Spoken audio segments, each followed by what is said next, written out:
না না, আমি ইউনিভার্সিটি খুঁজতে এসে কিছু সাপ দেখলাম, আর কেউ কেউ বলছে রাতে বিকালে এখানে শিয়াল আর বেজি ঘোরে আর মদের আসর বসে। মুখ্যমন্ত্রীর সেই অনুপ্রেরণায় যে তাদের দুষ্টু মিষ্টু ভাইয়েরা তারা এখানে বসে অনেক কুকর্মের সঙ্গে এই সেই ইউনিভার্সিটি হয়েছে এখানে। বাস্তবে পড়াশুনো শিখে মানুষ শিক্ষিত হয়ে সমাজের কাজে লাগবে, দেশের কাজে লাগবে, সেই ইউনিভার্সিটি তৈরি হয়নি। মুখ্যমন্ত্রী ভাওতাবাজি দিয়ে মতুয়াদের বিভ্রান্তির মধ্যে ফেলে বিগত দিনে যে ভোট নেওয়ার কৌশল করেছিলেন যে হরিচাঁদ গুরুচাঁদ ঠাকুরের নামে ইউনিভার্সিটি করব, সেই ইউনিভার্সিটি আমরা এখানে দূরবীন দিয়েও খুঁজে পাইনি। আপনারা মিডিয়ার ভাইরা যদি দেখে থাকেন আমাকেও জানাবেন যে আমরা দেখেছি ভাই, তুমি হয়তো তোমার চোখে সমস্যা। আমার যতদূর জানি আমি চোখে ভালো দেখি। তো অতএব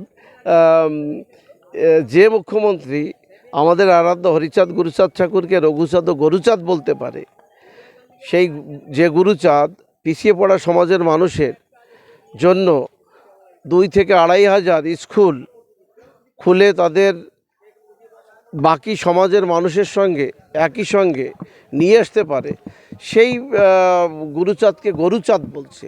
এর থেকে দুর্ভাগ্য আমাদের জন্য কিছু হতে পারে না। এইবার মুখ্যমন্ত্রী মমতা ব্যানার্জিকে যোগ্য জবাব এই আমাদের মতুয়া সমাজের মানুষ সবাই দেবে। মানুষ বুঝতে শিখেছে, বাংলার মানুষ, বনগাঁ দক্ষিণ বিধানসভার মানুষ একদম সমূলে নির্মূল করবে।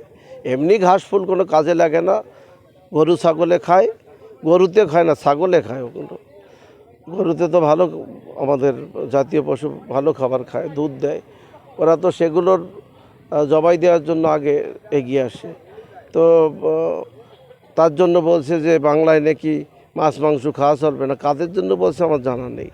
মাছ বাঙালিরা খায়, মাংস বাঙালিরা খায়, খাবে। এখন উনি কি সেই গরুর মাংসের কথা বলছে কিনা সেটা উনি খুলে বলুক না।